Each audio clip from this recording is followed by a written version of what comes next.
Hello everyone, easy physics by N K channel पर आप सभी बच्चों का एक बार पुनः स्वागत है। चैप्टर नंबर 13 अपना चल रहा है और इसके थ्योरेटिकल पार्ट्स को अपन कंप्लीट कर चुके हैं। तो आज की इस वीडियो में अपन इस चैप्टर नंबर 13 के जो ऑब्जेक्टिव क्वेश्चन हैं इनको सॉल्व करने वाले हैं। बोर्ड परीक्षा में इस चैप्टर में से एक ऑब्जेक्टिव प्रश्न है वो 100% आप लोगों से पूछा जाएगा। चलिए, राजस्थान बोर्ड की जो पाठ्य पुस्तक है उसका पहला प्रश्न अपन यहाँ पे सॉल्व कर रहे हैं। पहला प्रश्न अपने से कह रहा है कि 40 इलेक्ट्रॉन वोल्ट ऊर्जा का एक फोटोन है, वो धातु के पृष्ठ के ऊपर आपतित होता है। फोटोन की एनर्जी कितनी है? 40 इलेक्ट्रॉन वोल्ट।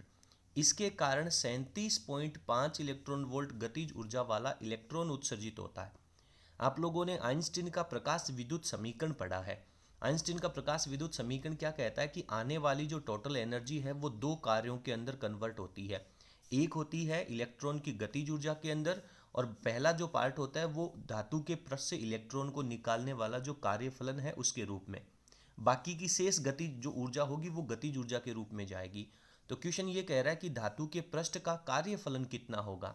तो आपको पता है कि एक तो 37.5 इलेक्ट्रॉन वोल्ट और एक कार्यफलन, इन दोनों का जो योग होगा वो टोटल एनर्जी 40 इलेक्ट्रॉन वोल्ट के बराबर होगा। तो फटाफट बताइए मेरे को कि गतिज ऊर्जा जब आपको दे रखी है तो कार्यफलन के रूप में कितनी ऊर्जा का उपभोग उस इलेक्ट्रॉन ने किया है। टोटल एनर्जी 40 इलेक्ट्रॉन वोल्ट आ रही है, उसमें से सर 37.5 गतिज ऊर्जा है, तो डेफिनेटली यहाँ पर 2.5 इलेक्ट्रॉन वोल्ट जो है उसको अगर अपन इसके अंदर प्लस करेंगे तो अपने पास वैल्यू 40 इलेक्ट्रॉन वोल्ट हो जाएगी। तो इसका मतलब 2.5 इलेक्ट्रॉन वोल्ट है वो उसका कार्यफलन है। आइंस्टीन के प्रकाश विद्युत समीकरण को यदि अपन यहाँ पे यूज़ करेंगे तो इस प्रश्न का आंसर है वो अपन बहुत आसानी से सॉल्व कर पाएंगे। यदि आप लोगों के फंडामेंटल्स बहुत क्लियर हैं, आपने इस चैप्टर को हमारे चैनल के ऊपर पढ़ा है, तो मुझे पूरा विश्वास है कि आप इस क्वेश्चन को पढ़ करके सॉल्व कर पाएंगे। क्वेश्चन नंबर 2 में चलते हैं। दूसरा प्रश्न अपने से कह रहा है कि देहली आवृत्ति जो है उस देहली आवृत्ति से अधिक आवृत्ति के प्रकाश के लिए प्रकाश विद्युत प्रभाव के प्रयोग में उत्सर्जित इलेक्ट्रॉनों की संख्या समानुपाती होती है। यदि आवृत्ति का मान देहली आवृत्ति से ज़्यादा होगा तो इलेक्ट्रॉन उत्सर्जित होगा, ये बात अपन कंफर्म कर चुके हैं। इसके बाद में अपन ने पढ़ा था कि उत्सर्जित इलेक्ट्रॉनों की जो संख्या है वो किसके ऊपर डिपेंड करती है। यदि आवृत्ति का मान बढ़ेगा तो केवल उत्सर्जित होने वाले इलेक्ट्रॉनों की गतिज ऊर्जा बढ़ेगी, लेकिन यहाँ पे अपन उत्सर्जित होने वाले इलेक्ट्रॉनों की संख्या बढ़ाना चाहते हैं। तो आप देखें इस प्रश्न का आंसर क्या होगा। इनकी गतिज ऊर्जा के और इलेक्ट्रॉनों की संख्या के बीच में तो कोई संबंध नहीं है। इनकी स्थितिज ऊर्जा से कोई रिलेशन नहीं है। आपतित प्रकाश की आवृत्ति के बारे में अपन ने पढ़ा है कि यदि आवृत्ति ज़्यादा होगी तो उत्सर्जित इलेक्ट्रॉनों की जो गतिज ऊर्जा है वो बढ़ेगी। इलेक्ट्रॉनों की संख्या जो है वो तो प्रकाश की तीव्रता के समानुपाती होता है, या फिर आप कह सकते हैं कि आने वाले फोटोन की संख्या।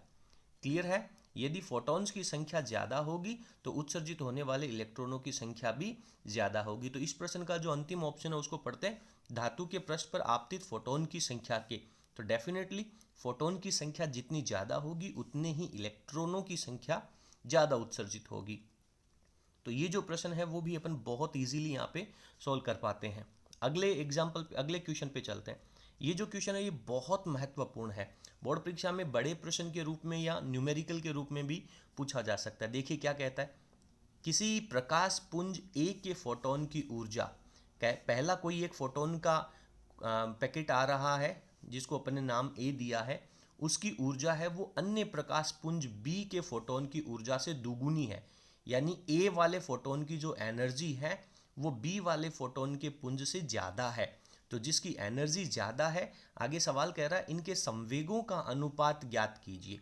तो अपने को ऊर्जा में और संवेग में संबंध निकालना है। ऊर्जा और संवेग में क्या संबंध होता है। यदि ऊर्जा और संवेग का संबंध अपन सॉल्व कर पाएंगे देन अपन इस क्वेश्चन को भी बहुत आसानी से सॉल्व करेंगे। चलिए, प्रश्न कह रहा है कि ए फोटोन की जो एनर्जी है उसको मैं लिख लेता हूँ ई ए, बी फोटोन की जो एनर्जी है उसको लिख लेते हैं बेटा अपन ई बी। ए वाले फोटोन की एनर्जी ज़्यादा है तो किसकी कम होगी? बी वाले की कम होगी, और कम वाले की जितनी मल्टीप्लाई करेंगे, क्योंकि यहाँ पे कह रहा है कि ए फोटोन की एनर्जी दुगुनी है, तो बी वाले फोटोन की एनर्जी को जब अपन 2 से मल्टीप्लाई कर देंगे तो एक फोटोन के पुंज के बराबर इसकी वैल्यू हो जाएगी। क्लियर है? इसके बाद में अपन संवेग में और इसमें रिलेशन निकालना चाहते हैं। बेटा संवेग में और ऊर्जा में कैसे रिलेशन निकालेंगे, देखिए आप, ऊर्जा का फॉर्मूला होता है sir E is equals to H nu, और उसके बाद में ई एच न्यू की जगह अपन लिख सकते हैं सी अपॉन लेमडा। क्लियर है, सी अपॉन लेमडा। तो ये आपके पास ई की वैल्यू आ जाएगी ए सेक्शन की, पहले पार्ट की। तो एच और सी तो कांस्टेंट रहना है, यहाँ पे अपन लेमडा के साथ में ए लगा देंगे, और उसके बाद में बी वाला पार्ट लगा दीजिए। तो डिवाइड कर दीजिए आप यहाँ पे ई बी से। तो जब आप डिवाइड करेंगे तो जो लेमडा बी है वो ऊपर चला जाएगा और एच सी है वो नीचे रह जाएगा। क्लियर है, आप एक काम कर सकते हैं, यहाँ पे सर सी से सी को कैंसिल आउट कर सकते हैं। तो आपके पास क्या रह गया, एच अपॉन लेमडा ए ऊपर रह गया, और नीचे वाले में आप लिख सकते हैं एच अपॉन लेमडा बी। इसको यदि आप ऊपर ना ले जा करके नीचे लिखेंगे तो एच अपॉन लेमडा बी। ऐसा क्यों लिख रहा हूँ मैं, क्योंकि मुझे पता है डी ब्रोगली का जो द्रव्य तरंग समीकरण है उसमें आपने पढ़ा था कि P is equals to H upon lambda. तो यानी एच अपॉन लेमडा को अपन P के समानुपाती कर सकते हैं। तो कुल मिलाकर के यदि अपन यहाँ पे फॉर्मेट लिखना चाहें तो ई ए अपॉन ई बी हो जाएगा, और ये समानुपाती हो जाएगा पहले पार्टिकल का संवेग और दूसरे पार्टिकल का संवेग। इन दोनों की वैल्यू रखो तो ये आपके पास ई ए है, और ई बी के बराबर में आप कितनी वैल्यू लिखना चाहेंगे यहाँ पे, ई बी के बराबर में। तो यहाँ पे सर अपने को लिखनी पड़ेगी ई ए अपॉन टू, क्योंकि अभी अपन ने इक्वेशन लिखा था ई ए बराबर टू ई बी, और ये टू है वो इधर लेकर के आओगे तो बट्टा में हो जाएगा। तो ई बी के बराबर में क्या वैल्यू लिख सकते हैं अपन, ई बी के बराबर में ई ए अपॉन टू, तो अपॉन का टू यहाँ चला जाएगा तो ये कैंसिल आउट हो जाएगा। तो संवेग का अनुपात क्या बचेगा, 2/1 रह जाएगा। इस क्वेश्चन को आप रफ कॉपी में सॉल्व करें पहले, तब आपको और अच्छे से क्लियर हो जाएगा। तो यहाँ पे अपने पास ऑप्शन क्या होगा, अपने को 2:1 चाहिए। तो पहला जो ऑप्शन है वो तो अपने को 1/2 बता रहा है, ये तो नहीं हो सकता, ये भी नहीं होगा, ये भी नहीं होगा, इसके बट्टा में 1 लिखा जा सकता है। तो डेफिनेटली अपना ऑप्शन डी जो है वो इस प्रश्न का राइट आंसर हो जाएगा। अगला प्रश्न है, ये भी बहुत फंडामेंटल बेस्ड है, बहुत इंपॉर्टेंट है। देखिए क्या कह रहा है कि एक धातु से हरे प्रकाश के आपतन पर इलेक्ट्रॉनों का उत्सर्जन प्रारंभ होता है। हरे प्रकाश का मतलब क्या है, या तो आप देहली तरंग दैर्ध्य का कॉन्सेप्ट लगाएं या फिर देहली आवृत्ति का कॉन्सेप्ट लगाएं। आपने पढ़ा है कि देहली आवृत्ति से ज़्यादा आवृत्ति का प्रकाश जब आएगा, यानी आवृत्ति का मान है that is greater then Delhi आवृत्ति होगा, तभी इलेक्ट्रॉन का उत्सर्जन होगा। और लेमडा के फॉर्मेट में क्या होगा कि लेमडा का जो मान है वो देहली तरंग दैर्ध्य से कम होना चाहिए। देहली तरंग दैर्ध्य से कम लेमडा होगा तो इलेक्ट्रॉनों का उत्सर्जन हो जाएगा। तो हरा रंग आपको यहाँ पे दे रखा। आगे प्रश्न पढ़ते हैं, निम्न रंगों के समूह में से किस समूह के प्रकाश के कारण इलेक्ट्रॉनों का उत्सर्जन संभव है। आप लोगों ने प्रकाश जो श्वेत प्रकाश होता है उसका क्रम पढ़ा होगा, VIBGYOR। क्लियर है, तो इसमें आपको ग्रीन कलर दे रखा है, हरा रंग दे रखा है, ये हरा रंग दे रखा है। तो इस ग्रीन कलर से कम लेमडा जिसका होगा वहां पर इलेक्ट्रॉनों का उत्सर्जन हो जाएगा, क्योंकि ये आप लोगों को देहली तरंग दैर्ध्य दे दिया, और देहली तरंग दैर्ध्य हमेशा मैक्सिमम वैल्यू होती है। तो इस हरे रंग से येलो का, ऑरेंज का एंड रेड का, इनका लेमडा तो ज़्यादा हो जाएगा ना। तो देहली तरंग दैर्ध्य से कम तरंग दैर्ध्य का प्रकाश जब आएगा तो ही इलेक्ट्रॉनों का उत्सर्जन संभव होगा। तो यहाँ पे आपको V, I और B इन 3 कलर में से इलेक्ट्रॉन का उत्सर्जन होने वाला है। तो इसको आप यहाँ पे पढ़ सकते हैं। पीला, ये तो येलो हो गया, ये तो नहीं हो पाएगा। उसके बाद में इसमें लाल रंग दे दिया, ये भी ऊपर वाला है, इसमें भी नहीं हो पाएगा। और इसके अंदर आप लोगों को फिर पीला दे दिया, तो ये येलो वाला है, ये भी नहीं हो पाएगा। इसको पढ़ लीजिए, बैंगनी है, ये वॉयलेट है, ये आई फॉर नीला यहाँ पे दे रखा है, इसको आप ब्लू कह सकते हैं या फिर इंडिगो कह सकते हैं, इंडिगो कह सकते हैं। और फिर नंबर 4 में आपको आसमानी दे रखा है, यानी ब्लू कलर दे रखा है। तो डेफिनेटली अपना जो ऑप्शन नंबर 4 है ये देहली तरंग दैर्ध्य से कम तरंग दैर्ध्य का प्रकाश है। तो इन रंगों का प्रकाश यदि उस धातु के पृष्ठ के ऊपर आपतित होगा तो इलेक्ट्रॉनों का उत्सर्जन होगा। ये बहुत इंपॉर्टेंट और बहुत फंडामेंटल क्वेश्चन है, बोर्ड परीक्षा के साथ साथ ये कॉम्पिटेटिव एग्जाम्स के अंदर भी बहुत बार पूछा गया है। ये जो क्वेश्चन नंबर 5 है, हालांकि इस वर्ष की बोर्ड सिलेबस में से इसको हटा दिया है, लेकिन फिर भी अपन ने इस प्रश्न को तैयार किया था। देखिए क्या कह रहा है, इलेक्ट्रॉन गन से निर्मित इलेक्ट्रॉन से संबंध दे ब्रोगली तरंग दैर्ध्य इतनी है, इलेक्ट्रॉन गन के ऊपर आरोपित विभव का वोल्टता का मान ज्ञात कीजिए। आप लोगों ने पढ़ा था कि डी ब्रोगली क्या कहता है। डी ब्रोगली कहता है कि कोई भी पार्टिकल है जब वो गति करेगा तो वो तरंग के रूप में गति करेगा। तो इलेक्ट्रॉन जब तरंग के रूप में गति करेगा तो उसके जो लैम्डा का फॉर्मूला था वो अपन ने पढ़ा था, lambda is equals to 12.27 upon root V angstrom के अंदर। मैंने आपको डायरेक्ट आंसर ये बताया था, हालांकि इसका डेरिवेशन है वो अपन बोर्ड एग्जाम के बाद में जब अपना फ्री टाइम होगा दैट टाइम अपन इसको सीख लेंगे। तो रिजल्ट यहाँ पे कह रहा है कि लैम्डा की जो वैल्यू है वो आपके पास 0.1227 आ रही है, और एक्चुअल में इसका फॉर्मूला होता है 12.27 अपॉन रूट वी। क्लियर है। तो यहाँ पे यदि मैं पॉइंट हटाऊंगा तो इस पॉइंट को अगर मैं यहाँ पे ट्रांसफर कर दूं, इसका मतलब सर बट्टा में 100 था, और 100 का मतलब ये रूट वी के बराबर में 100 हो गया, और अंडर रूट वी के बराबर में यदि 100 है, यहाँ से रूट हटाओगे तो स्क्वायर लग जाएगा ना बेटा। तो स्क्वायर लग जाने का मतलब ये तो 10,000 हो गया। कितना हो गया वी का मान? सर यहाँ पे वी का मान तो अपने पास 10,000 वोल्ट हो गया, और इस 10,000 में से एक 3 जीरो अगर मैं हटा दूं तो ये किलो में कन्वर्ट हो जाएगा। तो डेफिनेटली अपना जो आंसर है वो 10 किलो वोल्ट हो जाएगा। इस प्रश्न को मैंने एग्जाम्पल भी सॉल्व करके आप लोगों को बताया था। ये बहुत महत्वपूर्ण प्रश्न है, और हो सकता है कि सिलेबस में से हटाने के बावजूद भी ये प्रश्न आपसे परीक्षा में पूछा जा सकता है, इसलिए इस प्रश्न को आप लोग बहुत अच्छे से तैयार कर लें। पिछले वीडियो में अपन ने इसका फॉर्मेट जो था वो भी तैयार किया था। उम्मीद करता हूँ कि आप लोगों को ये सभी प्रश्न अच्छे से समझ में आ गए होंगे। अब बारी आती है अपने प्रश्न संख्या 6 की।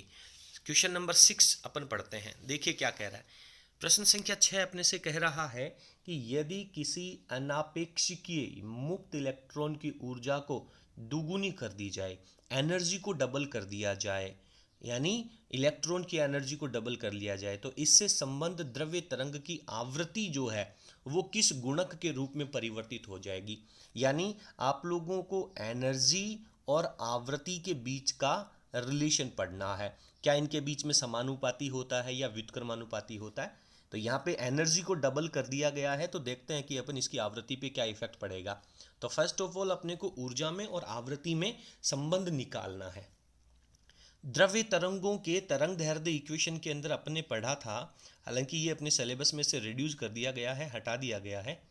तो यहाँ पे लेमडा का फॉर्मेट आया था sir H upon under root 2m ये ई इसकी एनर्जी है और लेमडा इसका तरंग दैर्ध्य। लेकिन अपने को तो यहाँ पे आवृत्ति पूछी है सर, तो लेमडा की जगह अपन क्या लिख सकते हैं, आवृत्ति के फॉर्मेट में लिखना चाहें तो c अपॉन न्यू लिख सकते हैं। तो यहाँ पे आप देखेंगे कि सर h है, c है, 2 और m ये सब कांस्टेंट वैल्यूज हैं।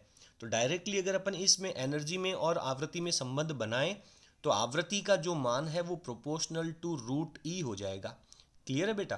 तो अब यदि प्रश्न कह रहा है कि एनर्जी का मान, ऊर्जा का मान दुगुना कर दिया जाता है, तो ये न्यू डैश कितना हो जाएगा, ये प्रोपोर्शनल हो जाएगा सर 2e। क्लियर है। तो इसके मतलब आप क्या लिख सकते हैं, ये जो रूट 2 है वो गुणनफल के रूप में आ जाएगा। क्लियर है। तो जब आप आवृत्ति का ऊर्जा का मान बढ़ाएंगे, ऊर्जा का मान दोगुना कर देंगे, तो आवृत्ति जो है वो ऊर्जा के वर्गमूल के समानुपाती होती है। तो यहाँ पे ये समानुपाती रूट 2 हो जाएगा, इसलिए ऑप्शन 6 है वो अपने इस प्रश्न का राइट आंसर हो जाएगा। क्लियर है। इसके बाद में प्रश्न संख्या 7 है वो अनिश्चितता के सिद्धांत पे है, ये अपने सिलेबस में से हटा दिया गया है। प्रश्न कह रहा है कि अनिश्चितता के सिद्धांत के अनुसार यदि किसी कण की स्थिति 100% शुद्धता से मापन कर लिया जाए तो इसके संवेग में अनिश्चितता कितनी हो जाएगी। ठीक है। तो संवेग में अनिश्चितता, यदि इसके कण की स्थिति है वो एक्यूरेट आ रही है, 100% प्योर आ रही है, तो इसकी संवेग में जो अनिश्चितता है वो इन्फानाइट हो जाएगी।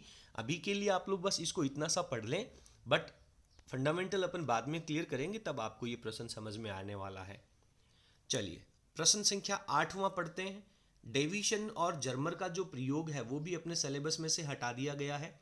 इलेक्ट्रॉनों का तरंगों के संबंध में कौन सा गुण है वो डेविसन जर्मर प्रयोग के द्वारा प्रदर्शित होता है। तो इस प्रश्न का जो राइट आंसर है वो आप लोगों को विवर्तन याद करना चाहिए।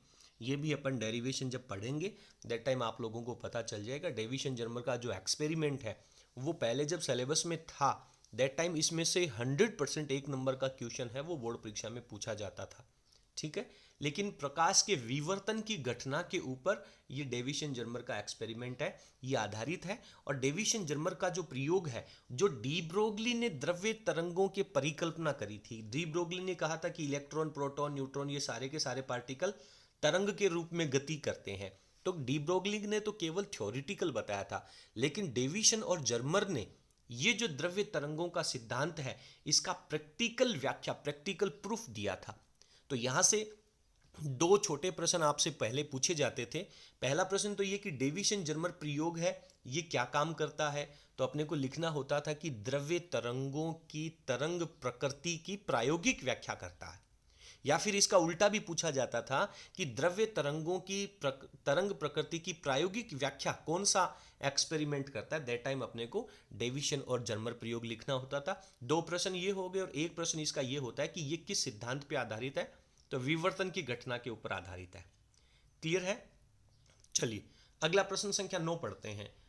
10 इलेक्ट्रॉन वोल्ट गतिज ऊर्जा के एक इलेक्ट्रॉन से संबंध दे ब्रोगली तरंग दैर्ध्य कितना होगा। इलेक्ट्रॉन वोल्ट की जो एनर्जी है वो आप लोगों को दे रखी है। इसके साथ में इसका लैम्डा जो है वो आप लोगों से पूछा गया है। तो डायरेक्ट आपने इसका फॉर्मूला पढ़ा था कि lambda E this is equals to 12.27 upon root V. Clear है, अपॉन रूट वी। तो रूट वी में यहाँ पे आपको 10 इलेक्ट्रॉन वोल्ट दे रखा है, तो रूट में वी की जगह आप रूट 10 लिखेंगे। 10 का रूट जो होता है वो अप्रॉक्सीमेट 3.16 होता है। क्लियर है। तो 12.27 को जब आप 3.16 से डिवाइड करेंगे तो आपका जो आंसर है वो कितना आ जाएगा। 12 में 3 का भाग देंगे तो सर लगभग 4 बार चला जाएगा, लेकिन आगे 2 7 में तो इसका भाग जाएगा नहीं। तो आपका जो आंसर है वो लगभग 4 के नज़दीक आ रहा है। तो डेफिनेटली आपको पता चल जाएगा कि इसका आंसर है वो डी ऑप्शन हो जाएगा। इसके बाद में 10वां जो प्रश्न है वो भी आप लोगों के अनिश्चितता के सिद्धांत के ऊपर आधारित है। तो ये प्रश्न भी अपने सिलेबस में से हटा दिया गया है। अभी अगर मैं आप लोगों को बताऊंगा तो आपको समझ में नहीं आएगा, क्योंकि अपन ने इसका टॉपिक भी नहीं पढ़ा है। चलिए आगे चलते हैं। अब पढ़ते हैं अपन बेटा अति लघुतरात्मक प्रश्न। बोर्ड परीक्षा में इस चैप्टर में से अति लघुतरात्मक प्रश्नों में से भी एक प्रश्न आने की पूरी संभावना है। पहला प्रश्न कह रहा है कि आइंस्टीन की प्रकाश विद्युत समीकरण जो है वो लिखिए। तो आइंस्टीन का प्रकाश विद्युत समीकरण क्या कहता है कि आने वाली टोटल एनर्जी है वो पहले तो उसका कुछ भाग कार्यफलन के रूप में, जिसको फाई नॉट या डब्ल्यू नॉट लिखा जाता है, और प्लस बची हुई जो एनर्जी है वो गतिज ऊर्जा के रूप में कन्वर्ट हो जाती है। तो डायरेक्ट आप इतना भी लिख सकते हैं, एनर्जी की वैल्यू को एच न्यू बराबर कार्यफलन की वैल्यू को एच न्यू नॉट प्लस गतिज ऊर्जा को आप 1/2 एम वी मैक्सिमम का स्क्वायर भी लिख सकते हैं। तो ये वाली इक्वेशन लिखेंगे, देन आपका प्रश्न है वो 100% राइट रहेगा। बोर्ड परीक्षा 2021 के लिए ये प्रश्न सबसे महत्वपूर्ण प्रश्नों में से एक है। आगे चलते हैं। निरोधी विभव का मान किस पर निर्भर करता है। निरोधी विभव जो होता है, अंतक विभव जो होता है, वो किसके ऊपर निर्भर करता है बताइए। आपने पढ़ा था कि सर ये कैथोड प्लेट है, ये एनोड प्लेट है। एनोड प्लेट को आप जब नेगेटिव विभव के ऊपर लेकर के जाएंगे, यानी कि इस कैथोड से आने वाला जो इलेक्ट्रॉन है जब वो इस एनोड के ऊपर पहुंचेगा तो उसको पहुंचने से रोकने का कार्य निरोधी विभव करता है। तो इस इलेक्ट्रॉन की जितनी ज़्यादा एनर्जी होगी, गतिज ऊर्जा जितनी ज़्यादा होगी, उतना ही इसको रोकना मुश्किल होगा, उतना ही निरोधी विभव का मान बढ़ेगा। और उत्सर्जित होने वाले इलेक्ट्रॉन की जो गतिज ऊर्जा है वो उस इलेक्ट्रॉन की, या फिर कह दीजिए उस धातु के पृष्ठ के ऊपर आने वाला जो प्रकाश है उस प्रकाश की आवृत्ति पर निर्भर करता है। आने वाले प्रकाश की या फोटोन की आवृत्ति जितनी ज़्यादा होगी उतने ही उत्सर्जित इलेक्ट्रॉन की गतिज ऊर्जा ज़्यादा होगी, और उतना ही उसे रोकने के लिए निरोधी विभव या अंतक विभव ज़्यादा अप्लाई करना पड़ेगा। तो ये प्रश्न भी बोर्ड परीक्षा की दृष्टि से बहुत महत्वपूर्ण है। यहाँ पे आप लोगों को लिखना चाहिए कि निरोधी विभव का जो मान है वो आने वाले प्रकाश की आवृत्ति पर, या फिर आप कह सकते हैं आपतित फोटोन की आवृत्ति पर निर्भर करता है। क्लियर है। चलिए प्रश्न संख्या 3 में चलते हैं। अति लघुतरात्मक प्रश्न है तो इनका आंसर है वो अपने को एक लाइन से ज़्यादा में नहीं लिखना चाहिए। प्रश्न संख्या 3 कह रहा है कि प्रकाश विद्युत प्रभाव को प्रेक्षित करने के लिए आपतित प्रकाश की आवृत्ति किस आवृत्ति से अधिक होनी चाहिए। मुझे शायद बताने की ज़रूरत नहीं है कि आपने देहली आवृत्ति की परिभाषा पढ़ी है। देहली आवृत्ति से कम आवृत्ति का प्रकाश आपतित होगा तो इलेक्ट्रॉनों का उत्सर्जन नहीं होगा। तो डेफिनेटली प्रश्न संख्या 3 का जो आंसर है वो अपना देहली आवृत्ति हो जाएगा। प्रश्न संख्या 4 की बात करते हैं। विद्युत चुंबकीय ऊर्जा के क्वांटा को क्या कहते हैं? देखिए, क्वांटम सिद्धांत है वो मैक्स प्लांक ने दिया था और उसके बाद में आइंस्टीन ने इसी सिद्धांत का नाम बदल करके फोटोन सिद्धांत कह दिया था। तो वो जो क्वांटा है उसे अपन फोटोन कहते हैं। तो केवल आपको फोटोन शब्द लिख करके इस प्रश्न का आंसर देना होगा। 5वें प्रश्न में चलते हैं। दे ब्रोगली की परिकल्पना के अनुसार द्रव्य तरंगों के तरंग दैर्ध्य का सूत्र लिखिए। केवल आपको दे ब्रोगली की परिकल्पना अपने सिलेबस में है और द्रव्य तरंगों का जो तरंग दैर्ध्य का इक्वेशन है, फॉर्मेट है, सूत्र है, वो भी अपने सिलेबस में है। तो यहाँ पे आप इसको लिख सकते हैं कि lambda is equals to H upon P. ठीक है, इसके नीचे आपको लिखना चाहिए कि जहाँ लैम्डा है वो द्रव्य तरंगों का तरंग दैर्ध्य है, एच प्लांक कांस्टेंट है और पी है वो द्रव्य तरंगों का संवेग है। ठीक है, चलिए प्रश्न संख्या 6 की बात करें तो प्रश्न संख्या 6 कह रहा है कि कण की स्थिति और संबंधित संवेग में अनिश्चितताओं के हाइजेनबर्ग का संबंध लिखिए। हाइजेनबर्ग ने ये कहा था, मैं आपको बता देता हूँ, अनिश्चितता का थोड़ा सा कॉन्सेप्ट बता देता हूँ। हाइजेनबर्ग कहता है कि यदि कोई कण की स्थिति का मतलब है बेटा रुकी हुई अवस्था में, तो यदि आप किसी पार्टिकल की स्थिति अच्छे से जानना चाहते हैं तो फिर आप उसका संवेग नहीं ज्ञात कर पाएंगे। संवेग कंप्लीटली अनिश्चित होगा, क्योंकि संवेग को ज्ञात करने के लिए mv द्रव्यमान और वेग का गुणनफल चाहिए। जब पार्टिकल स्थिर अवस्था में है, स्थिति आप पढ़ रहे हैं, तो संवेग का मतलब वेग जो है वो आप कैलकुलेट नहीं कर पाएंगे, और यदि आप संवेग कैलकुलेट कर लेते हैं तो स्थिति कैलकुलेट नहीं कर पाएंगे। तो इसका जो एक मैथमेटिकल फॉर्मेट हाइजेनबर्ग ने दिया था वो अपने पास आता है कि डेल्टा एक्स अपन कह देते हैं स्थिति को और डेल्टा पी कह देते हैं अपन संवेग को, और इन दोनों का जो गुणनफल है वो या तो ज़्यादा हो सकता है या फिर बराबर हो सकता है। किसके? एक कांस्टेंट वैल्यू बताई थी h अपॉन 4 पाई के। तो डेल्टा एक्स डेल्टा पी का जो मल्टीप्लिकेशन है that is greater than equals to h upon 4 pi. ठीक है, तो ये इसका मैथमेटिकल फॉर्मेट संबंध है वो अपने को यहाँ पर लिखना चाहिए। चलिए आगे चलते हैं। अगला प्रश्न अपने से कह रहा है, प्रश्न संख्या 7, किसी एक प्रयोग का नाम लिखिए जिसके द्वारा दे ब्रोगली के तरंग सिद्धांत की पुष्टि होती है। अभी अपन ने जब एक ऑब्जेक्टिव प्रश्न पढ़ा था दैट टाइम मैंने आपको बताया था कि डेविशन और जर्मर का जो प्रयोग है उससे संबंधित सिलेबस में यदि रहता है टॉपिक तो डेफिनेटली वहाँ से परीक्षा में एक प्रश्न आने की पूरी संभावना रहती है। डी ब्रोगली की तरंगों की तरंग सिद्धांत की पुष्टि करने वाले प्रयोग का नाम लिखिए। दैट टाइम आपको केवल इस प्रयोग का नाम जो है वो डेविशन एवं जर्मर प्रयोग लिखना होता है। ठीक है, तो ये 7 अपने पास अति लघुत्रात्मक प्रश्न दे रखे थे, इनको अपन ने तैयार कर लिया है। मुझे पूरी उम्मीद है कि आप लोगों ने चैप्टर नंबर 13 को बहुत अच्छे से पढ़ा होगा। बहुत जल्दी ही अपन चैप्टर नंबर 13 का जो टेस्ट है बोर्ड परीक्षा 2021 के पाठ्यक्रम के ऊपर आधारित किस तरह के प्रश्न पूछे जाने की संभावना है, उन सभी चीज़ों को ध्यान में रखते हुए इस चैप्टर का टेस्ट भी अपन रखने वाले हैं। चलिए आज की क्लास में इतना ही। उम्मीद करता हूं कि आपने इन सभी प्रश्नों को बहुत अच्छे से सीखा होगा। आपको हमारा आज का कंटेंट कैसा लगा कमेंट सेक्शन में ज़रूर लिखिएगा, और यदि आपको हमारा वीडियो पसंद आया हो तो प्लीज़ आप इसे अपने सभी फ्रेंड्स के साथ शेयर ज़रूर करें। जितना ज़्यादा आप लोग शेयर करेंगे उतना ही ज़्यादा हमें मोटिवेशन मिलेगा और बोर्ड परीक्षा से पहले आपको पूरा सिलेबस है वो पढ़ा दिया जाएगा। बहुत बहुत धन्यवाद। Thank you.